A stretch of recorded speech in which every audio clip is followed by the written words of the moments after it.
In these market conditions, it definitely looks like crypto could take another leg down. So in order to capitalize on these types of moves and make it a generational opportunity to buy, we need to have a solid game plan. So today in this video, I'm going to talk about some key changes I made to my investment strategy that I think can also help you guys, some new cryptocurrencies that I will be adding to my portfolio, and where exactly I will be dip buying these cryptocurrencies based on technical analysis. And if that sounds interesting to you, make sure you hit the like button on the video for the YouTube algorithm. Also, if you're new here, we make content all about day trading, crypto investing, and personal finance. Hit the subscribe button and turn on all bell notifications if you like that type of content. Also, give us a follow on Twitter and Instagram. We put some time-sensitive stuff out there as well. So in previous parts of this cryptocurrency cycle, it's been more about accumulating to hold long-term, but what ends up happening is we become saturated. We have no cash holdings, so that when we keep seeing these drastic dips, we don't have any equity saved in order to dip buy. And that's why on our premium team, we oftentimes talk about making sure that you maintain a cash position so that you're ready for these dip buy levels. And a lot of these dip buy levels on Ethereum and Bitcoin have been spot on and have enabled us to be able to nail tops and nail bottoms of the market. And if these concepts are interesting to you, we have a whole internal cryptocurrency trading team where we trade cryptos together, talk about investment opportunities. I will link that in a card right here and below if you're interested in joining our internal community. But now that we're seeing these drastic swings up and down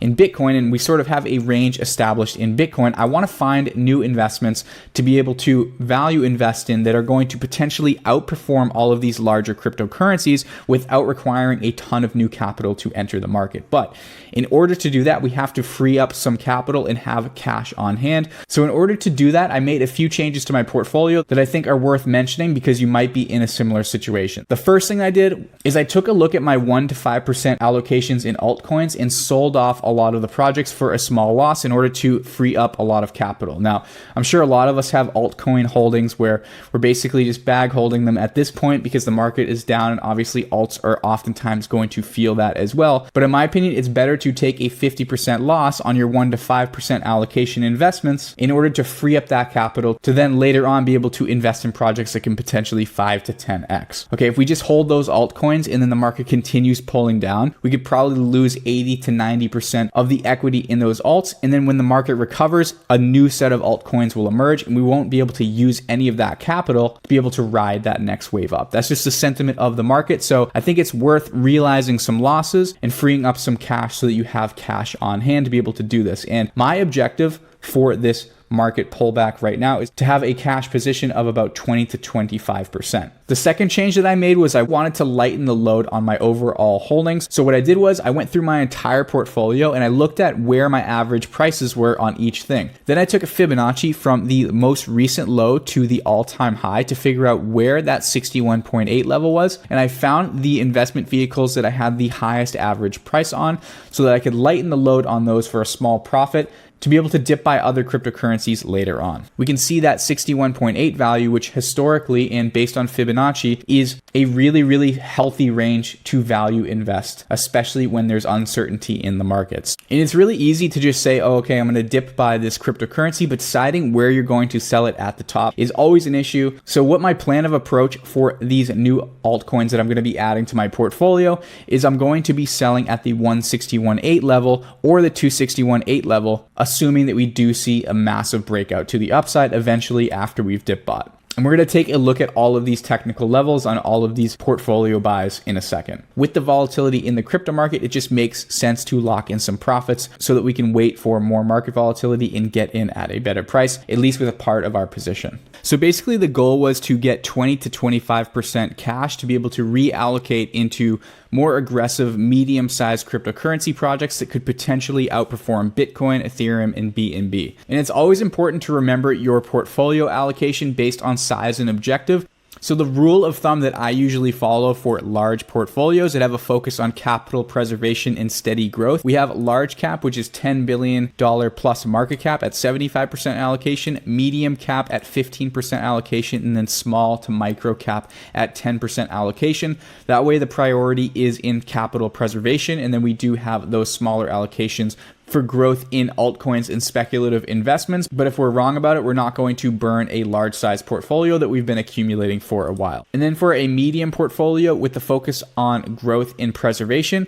we have large cap at 50% allocation, medium cap at 25% allocation, and then small and micro cap at 25% allocation. This way we do have some preservation being maintained, but we also are going a little bit more aggressive with these small and medium market cap cryptos so that we can really drive the growth. For smaller portfolio models where they focus on aggressive growth and an increased risk on the preservation, large cap cryptocurrencies get 10% allocation, medium cap cryptocurrencies get 15% allocation, and then small and micro cap cryptocurrencies get 75% allocation, because we're really going for those 5 to 10x plays so that we can really generate a lot of capital quickly, so then we can look to redistribute into more of a medium portfolio model once we want to make sure we're preserving that capital. Okay, so here is a breakdown of the cryptocurrencies that I will be adding to my portfolio if we do see a continued sell-off in the crypto market. So the first asset is Luna. That's going to be a medium risk. The second one is Atom or Cosmos, which is also going to be a medium risk. Then we have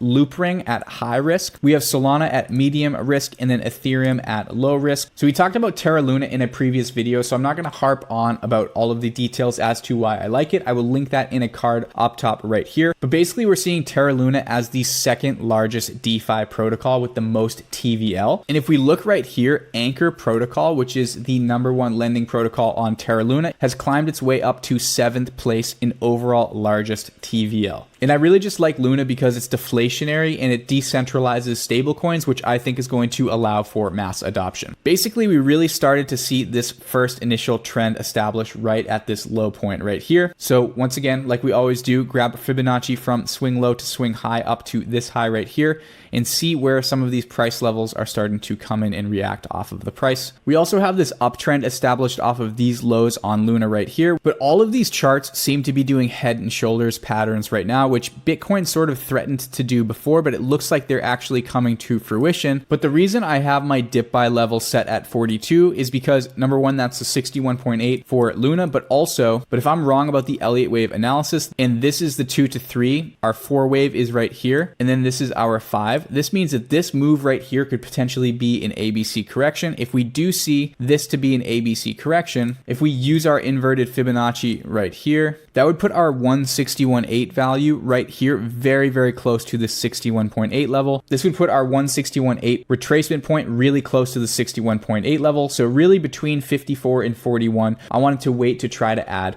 at 42. The reason I like Atom or Cosmos is because it's basically another mass adoption play. It's going to allow interoperability between chains. And in order to see mass adoption, we can't have all of these individual cryptocurrencies that can't really work together. And Cosmos, once again, extremely undervalued in my opinion. Back in March, they just finished their inter-blockchain communication protocol, and they also use the Tenement consensus mechanism, which is one of the most secure POS systems. And they're also integrated with Band protocol, which is the second largest Oracle service in the crypto space, still valued at an $8.3 billion market cap. I see this project sitting closer to where Luna was, sort of around that $30 to $40 billion range, which would be about a 4x in price. But where we're going to dip by would be more like a 6x in price. So instead of just buying Bitcoin and trying to get a 2x or a 1x in Bitcoin, we can be looking to smaller projects where we could potentially see a larger inflow of money. If we take a look at Atom, Atom looks to be a little bit younger in development. We really haven't seen crazy blow off tops with Atom yet, but we do have this overall trend established right here. There's no Elliott wave formation really in here, but like we saw with Ethereum, okay, we tend to have those really big initial moves followed by a significant sell-off right to that 61.8 level. So if we are able to get in at the 61.8 level, this is going to put us at around 18.5. This is going to be a very healthy level because we'll also have this significant support level established off of these two lows. So anywhere in this zone should probably be a good buy point if we are going to see success in Atom, which I think we are going to. And if we use our Fibonacci projection off of this point, if this is our one wave right here on the overall movement, this can be the low of 2 at 61.8, and then most likely we'll get a move to 3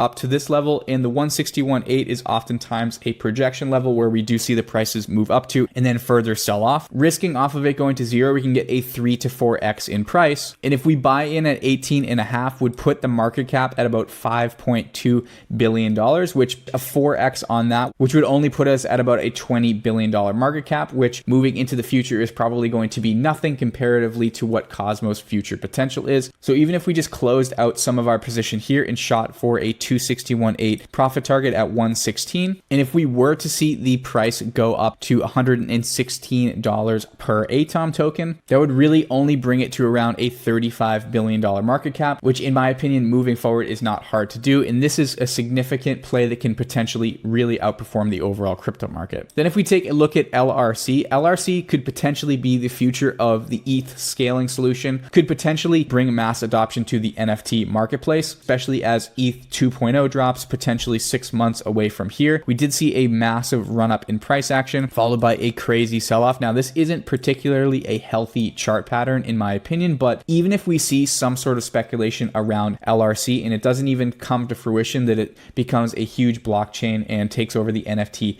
marketplace and allows Ethereum to scale, we could still see a really significant change in market value of this. And you can see right here, the price action blew down through the 61.8 level and now it's sitting right almost at the low of this overall trend, which is why I want to try to get an average price in here at about 75 cents to be able to ride this up to about $6 per token, which if we do see a $6 LRC token, considering the fact that the max supply and the total supply are basically at the same value, they have 90% of the total supply in circulation, we would only need to see an $8.2 billion market cap in Loopring to see it go all the way up to $6, which if they do get involved with mainstream adoption of NFTs could very easily happen, which once again would strongly outperform something like Ethereum or Bitcoin. Okay, next we have Solana. Okay, we made a video on Solana. I will tag it up above as well, so I'm not going to go into too much of the detail, but they use proof of history, which allows a really high throughput and doesn't really compromise security. This is where a lot of the DeFi protocols for metaverse gaming and games are being built right on this blockchain, so I really like Solana. It is a bit of a more risky play as far as blockchains are concerned, but we do have a pretty decent sized market cap on Solana and we are really low on the chart, which we're going to take a look at. If we look at what happened previously with Ethereum and Bitcoin, we got these massive runs up, 61.8 retracements, and then we had crazy rebounds in price where we've blown through all-time highs,